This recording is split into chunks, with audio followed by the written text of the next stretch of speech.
week. We enjoyed those. And make sure you get your fan reviews in on next week's games. Not as many for us to do, though. We'll get to the predictions for those in a while. But first of all, it's other results.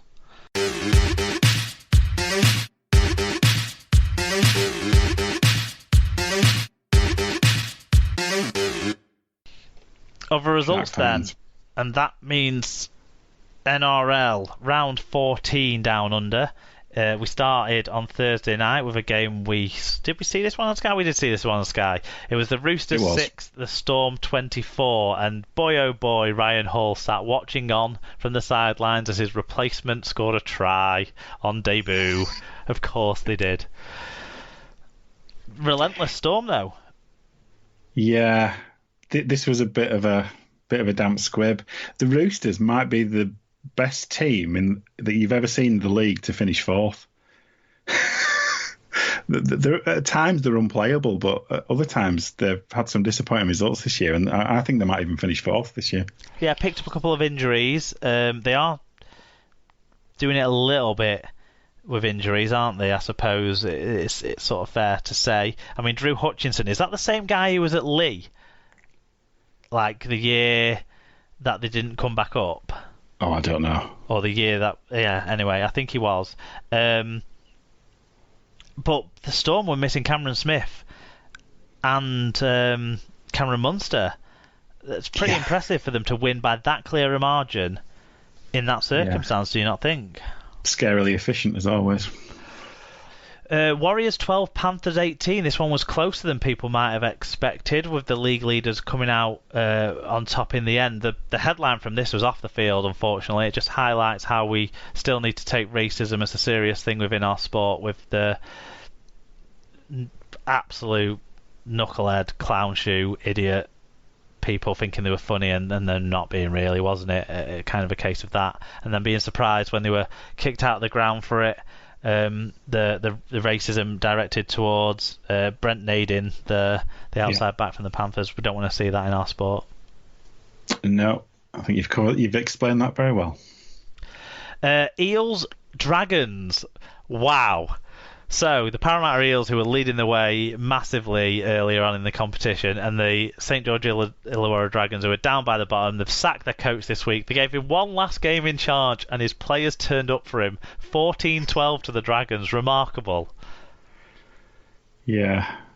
The Ls can always turn up a performance like this, though, can't they? It's always in their wheelhouse to play like this.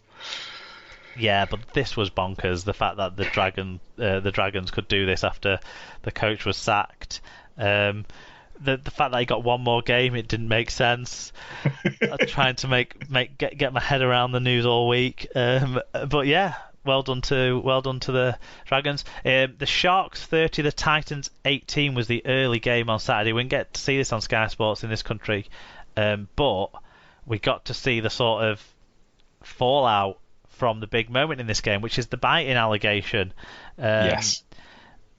So Sean Johnson, who has been very, very good and consistently good for the Sharks this year, it has to be said, even through gritted teeth, made an allegation against his international teammate Kevin Proctor of a bite. Kevin Proctor basically has said he was getting choked. I think he doesn't mean choked round the throat like people might interpret. He was meaning being muffled or whatever, but basically is saying the arm was in his mouth rather than him seeking out a bite. It seems like this one's going to rumble on a bit, with Proctor, wanting to defend himself against this one. Have you seen the footage? What do you make of it? How does it compare to the Robbie Farah, Jerry McGilvery one in the World Cup? I can't remember the Jerry one, but I have seen this one. On first viewing, he looks guilty as sin. They do seem to be trying to smooth the waters between them, don't they, as players?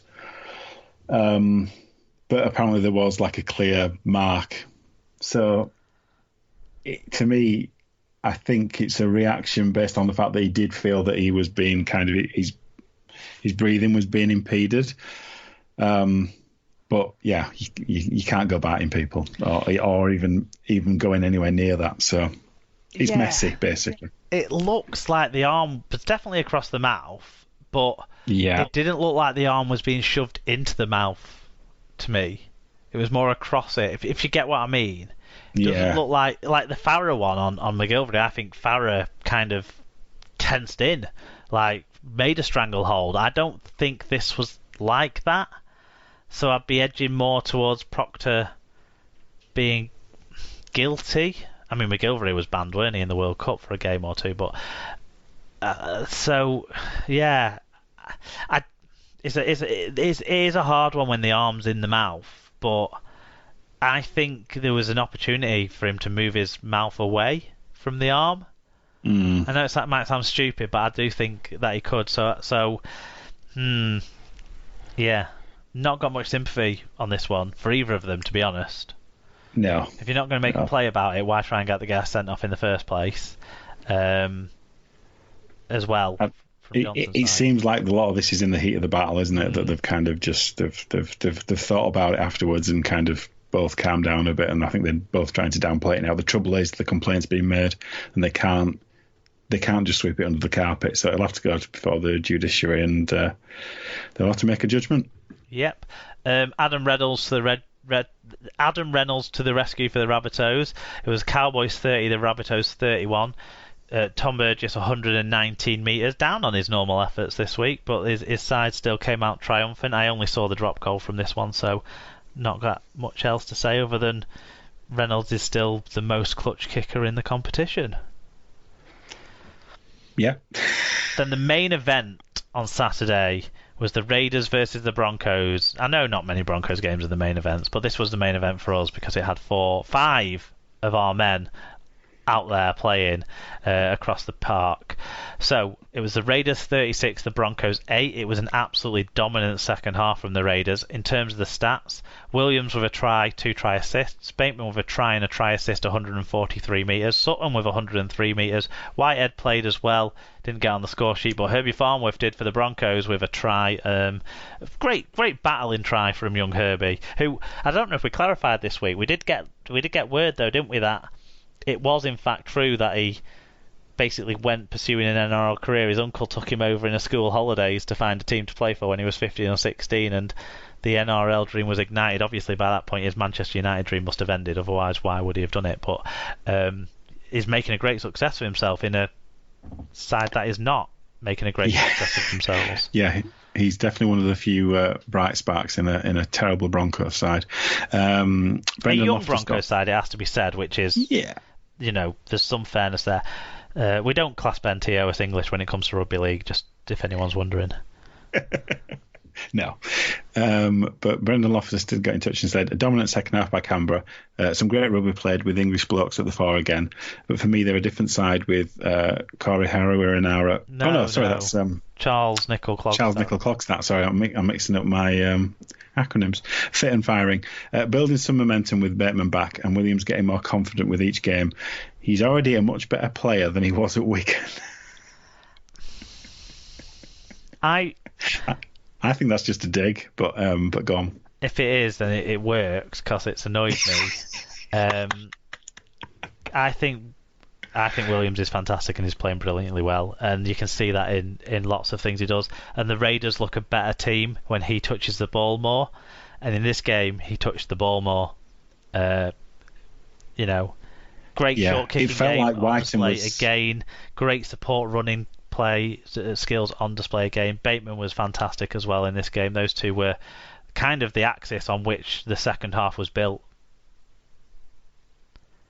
Yeah, for me, Whiten was more territorial kicking, where Williams was, as you say, was taking more control when they were in attacking positions. But he's performing incredibly well.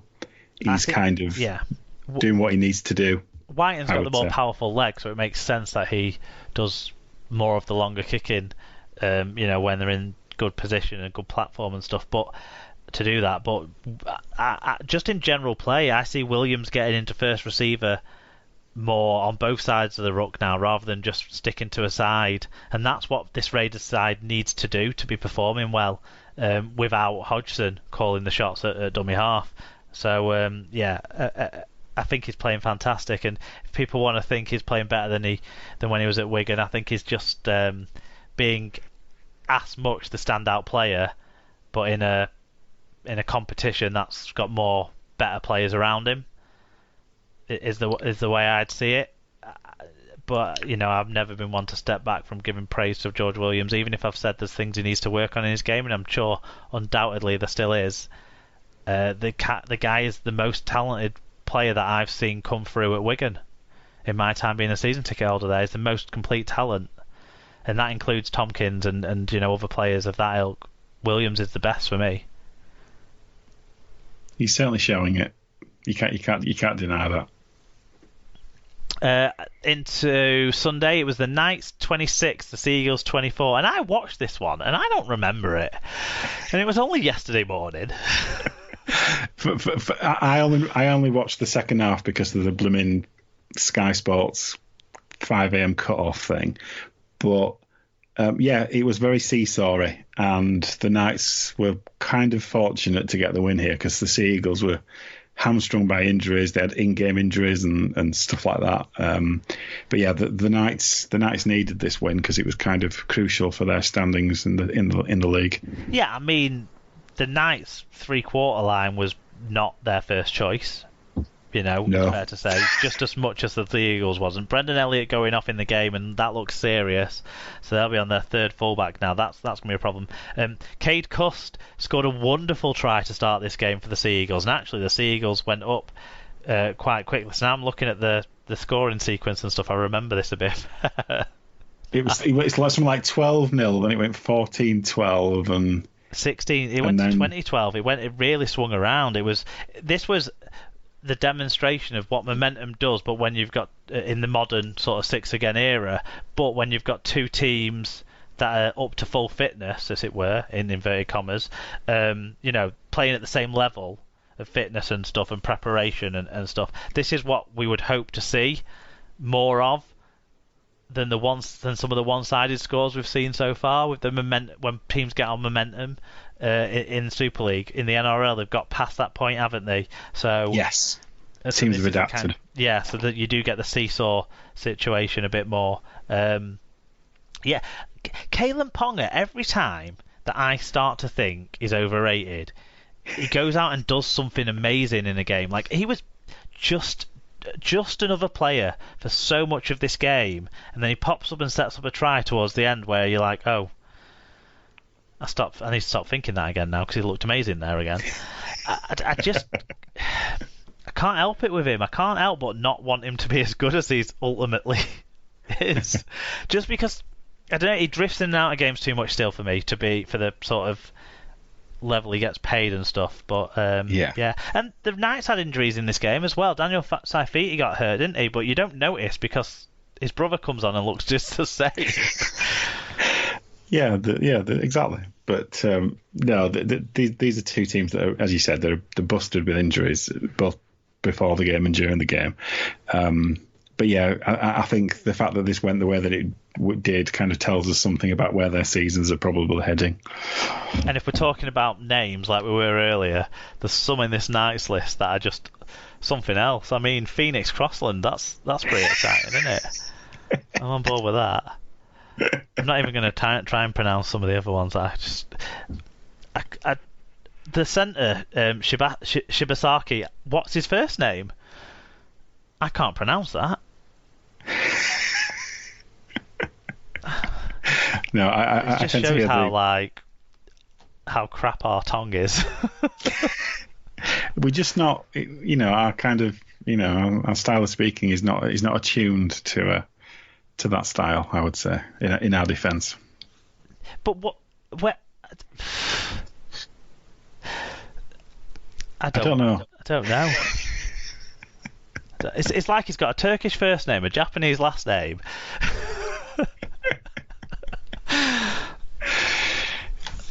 Yes. Anyway, I remember the game now though a bit more. I do think the young Knights centres, I assume they were young because I don't know who they are. I'd never heard of them before. I do think they didn't give the same impact than what we've seen from the more regular players in those positions for the Knights, and I think they did